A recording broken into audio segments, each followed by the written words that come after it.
안녕하십니까. 프로바이크피 송교환입니다. 오늘은 자전거 안장 높이를 맞추는 3단계의 방법을 오늘 소개하도록 하겠습니다. 오늘 이 영상을 촬영하면서 이 기준을 어디다 맞추고 소개를 해야 될까 이런 고민을 하다가 가장 정확하고 또 보수적으로 우리가 안장의 높이를 맞출 수 있는 방법을 소개하고자 합니다. 자, 그러면 안장의 높이는 어떻게 맞추는 게 가장 좋을까? 안장은 조금 낮으면 무릎에 확실히 부담이 오는 것은 사실입니다. 오히려 안장의 높이가 낮았을 때 이 페달링 동작에서 무릎의 정렬이 잘 안 되는 요인이 되기 때문에 안장의 높이를 충분한 높이를 맞춰줘야 이 페달링 동작에서 무릎의 정렬이 일정하게 나타날 수 있습니다. 먼저 우리가 안장의 높이를 측정하는 방법을 조금 봐야 되는데요. 지금 그림에서 보이는 것처럼 자, 지난 시간에 우리가 지오메트리 할 때 한번 소개했던 영상입니다.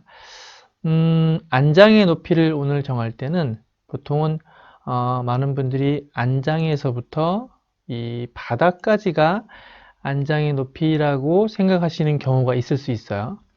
그런데 오늘 소개하는 이 안장의 높이는 어디서부터 어디까지냐면 자, 여기 버튼 브라켓 BB 센터에서 안장 중심 끝 센터까지 요 거리가 오늘 여러분들하고 이야기하고자 하는 안장의 높이입니다. 그런데 이 그림을 자세히 들여다보면 지난 시간에 잠깐 얘기했는데요. 그 셋백 25mm가 여기 표시되어 있어요. 보이시죠? 이제 셋백이 25mm가 있습니다. 이 C포스트가 이 제로 오프셋이었을 때는 아마 이 지점에 장착이 되었을 텐데 이것이 셋백이 되었으니까 약간 25mm 뒤로 물러나와서 여기가 중심이 된 겁니다. 안장의 높이를 측정을 할 때는 이 제로 오프셋이 되었던 셋백이 되었던 이 안장 레일에 클램프가 장착, 그러니까 이 안장 클램프가 장착되어지는 요 부위가 보통 중심이라고 봐야 돼요. 그래서 다시 말씀을 드려서 안장의 높이를 측정할 때는 BB 센터에서 이 시트 튜브를 타고 이렇게 올라오는 것이 아니라 시트 튜브를 타고 그대로 올라와 버리면 어떻게 되는 거냐면 제로 오프셋 상태로 타고 올라오는 거죠. 그렇게 타고 올라오는 것이 아니라 BB 센터에서 가상의 선을 따라서 셋백되어 있는 그 크램프의 정중심을 지나서 요 위쪽에 있는 여기가 안장의 끝 지점입니다. 이것이 요 지점과 이 제로 오프셋 상태로 재질 수 있는 요 지점의 거리 값은 조금 다르게 나타날 수 있어요. 이런 설명을 정확하게 하기가 좀 어렵습니다만은 좀 더 우리는 제가 이 채널을 운영하면서 이렇게 뭐 대강 하는 이런 피팅 이거는 조금 지향하고 싶어요. 좀 정교하게 정확하게 누가 봐도 저 정도 하면 어느 정도 신뢰할 수 있을 정도다라고 느낄 정도의 어떤 피팅을 진행해 보고 싶어서 이런 정보를 알려드리는데요. 그럼 다시 지금 말씀드린 대로 자 어떻게 되는지 금방 아시겠죠? 자, 이 BB 센터에서부터 이 안장 레일 크램프가 걸리는 요 지점을 지나서 바로 연속선상에 있는 요 지점까지가 우리가 안장 높이라고 보시면 됩니다. 그러면 안장 높이는 어떻게 해야 되는 건가? 자, 안장 높이를 정하기 위해서는 일단 인심이라는 것을 측정해 봐야 됩니다. 자, 그림에 보이시는 것처럼 인심은 이렇게 측정을 합니다. 인심은 조금 보수적으로 측정할 필요가 있어요. 그래서 유튜브 동영상을 보니까 두꺼운 책을 꽂기도 하고 뭐 여러 가지 방법을 씁니다. 다 좋은 방법이고 지금 그림에 보이는 것처럼 수평계를 활용해서 하시는데 한 사람이 도와주셔서 바닥에서부터 수평계 끝까지의 높이를 재서 인심을 측정하게 됩니다. 지난 동영상에 인심 대비 프레임 사이즈를 추정하는 그런 추정값을 제가 공개해 드렸는데요. 거기에도 쓰여지고 또 이제 안장 높이에도 쓰여집니다. 이 안장 높이를 결정하기 위해서 산식이 하나 들어가는데요. 산식은 우리가 그래서 1단계, 2단계, 3단계. 자, 첫 번째 단계는 인심 곱하기 0.850. 자, 두 번째 단계는 인심 곱하기 0.855. 3단계는 인심 곱하기 0.860입니다. 예, 이렇게 안내해 드렸으니까 보시면 되겠습니다. 예, 최대로 높인 것이 0.860이 되는 거겠죠. 이런 산식이 나오는 이유는 지금 말씀드린 것처럼 많은 실험을 합니다. 일단 근전도 실험도 해볼 필요가 있고요.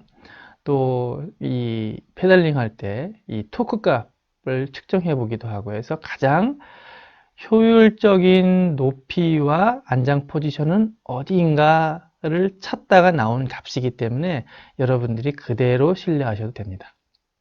그래서 오늘 제가 말씀드리는 건 뭐냐면 첫 번째로 자 여러분들의 인심을 재고 그 다음에 인심을 잰 상태에서 여러분들이 0.850을 곱해서 나온 그 값을 안장에다가 이렇게 적용을 하셔서 한번 타보시는 겁니다. 사실은 0.850을 해도 왠지 좀 높다라고 느껴질 수 있어요. 그런데 사실은 최종은 0.860까지 가야 되는 거니까 일단 0.850 높이에 맞춰 놓습니다. 그러면 최근에 어떤 분이 저한테 그 댓글에 질문을 달아주셨는데 인심이 80이라고 하시더라고요. 80 상태에서 그러니까 첫 번째 단계 0.850을 곱하면 68, 그러니까 680쯤이 나와요. 그러면 그림에 보이시는 것처럼 자 여기에 값을 680으로 맞춰놓고 보면 안장의 높이가 어느 정도 나오죠. 뭐 정확한 그림은 아니겠습니다만은 자 그리고 또 지난 시간에 한번 했던 건 잠깐 해볼까요? 우리 그 HTT를 5, 3, 5쯤 될 것 같아요. 5, 3, 5 이렇게 되면 이제 어느 정도 거리가 나옵니다. 지난 시간에 뭐 오버롤 이치에 대한 이야기도 좀 했었는데 그건 이제 차차 더 자세하게 말씀을 드릴 텐데요. 오늘은 안장의 높이 값을 한번 고민해 보는 겁니다. 그래서 첫 번째로 이렇게 0.850을 곱한 높이로 자전거 라이딩을 해보시고 그리고 좀 익숙해지고 그 높이가 그렇게 높다고 느껴지지 않는다고 하면 다시 0.855를 곱해서 이게 684가 됩니다. 684가 되어서 맞춰보면 이제 조금 더 안장이 높아졌겠죠.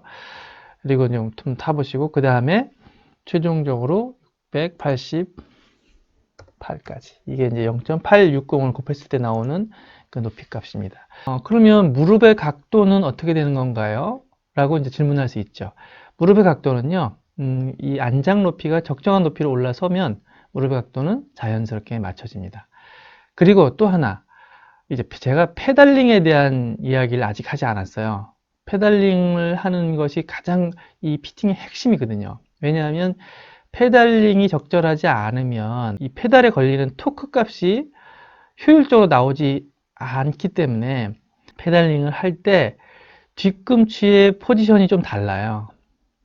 제가 무슨 말씀을 드리는 거냐 하면 페달링을 우리가 이제 시계로 비유해서 12시, 3시, 6시, 9시 이렇게 있다고 하면 자 12시의 뒤꿈치의 높이와 그 다음에 3시의 뒤꿈치의 높이, 6시 방향의 뒤꿈치 높이가 분명히 다릅니다. 그러면 예를 들면 자 6시에 해야 될 뒤꿈치의 높이에 따라서 무릎의 각도는 확연히 달라질 수 있겠죠.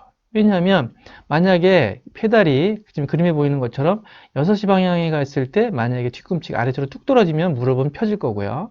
반대로 뒤꿈치가 좀 올라와 있으면 무릎은 좀 굽혀질 겁니다. 그렇기 때문에 페달링에 따라서 무릎의 각도는 달라지는데 지금 제가 제시하는 0.860 임신 곱하기 0.860에 그다음에 그 적절한 페달링을 하게 되면 무릎의 각도 값은 굳이 각도기로 재지 않아도 적정한 유효한 그 레인지 안에 들어와요. 적절한 그러니까 정확한 그 안장의 높이와 정확한 페달링을 하게 되면 그 각도 값이 정확하게 나온다 라고 말씀드리는 겁니다. 6시 이후에는 그러니까 페달링이 돌아와서 6시 방향이 되었어요. 그럴 때 더 누르십니까? 아니면 뒤로 긁어 올리십니까? 사실은 저는 이게 보면 무릎 통증을 호소하시는 분들의 이 클릿 페달링의 습관 자체가 저는 잘못됐다고 봐요. 왜냐? 끝까지 누르는 밟아 누르는 동작을 해야 하는데 밟아 누르다가 어느 순간에 얘가 전환이 돼서 당기는 힘을 쓰더라고요. 그래서 페달을 이렇게 꼭 이렇게 뭐 돌리듯이 잡아 돌리듯이 이렇게 돌린다라는 이런 이야기를 듣고 결국은 페달을 밟다가 끌어당기는 그런 동작이 나오는 것 같습니다. 그렇게 하다 보면 무릎에 통증이 올 수밖에 없죠. 예, 슬개골 주변에 있는 인대들이 상당한 손상을 입을 수 있어요. 그것을 막을 수 있는 방법을 찾아야 되는데 그것이 이제 정확한 페달링 동작에서 찾아줘야 되는 겁니다. 그래서 우리가 오늘은 그림에 보이는 것처럼 안장의 높이는 이 BB 센터에서 네, 여기 셋백이든 제로 오프셋이든 안장 그 레일에 걸리는 크램프 중심을 타고 올라가서 그 선상에 있는 요 위치가 안장의 높이라고 드렸죠. 그래서 그 높이를 맞춰줘야 되는 겁니다. 그렇게 안장의 높이를 맞춰 놓으면 다른 부분들도 어느 정도 이제 좀 정돈이 됩니다. 제가 지난 시간에는 이제 안장의 각도 말씀드렸잖아요. 그래서 오늘 말씀드린 것처럼 안장의 높이를 정하고 그 다음에 안장의 각도 값을 좀 정해 보고요. 그리고 아직까지 말씀드리지 않은 것이 뭐냐면 안장의 전후값의 위치입니다. 전후값의 위치는 아주 좀 복잡해요. 예.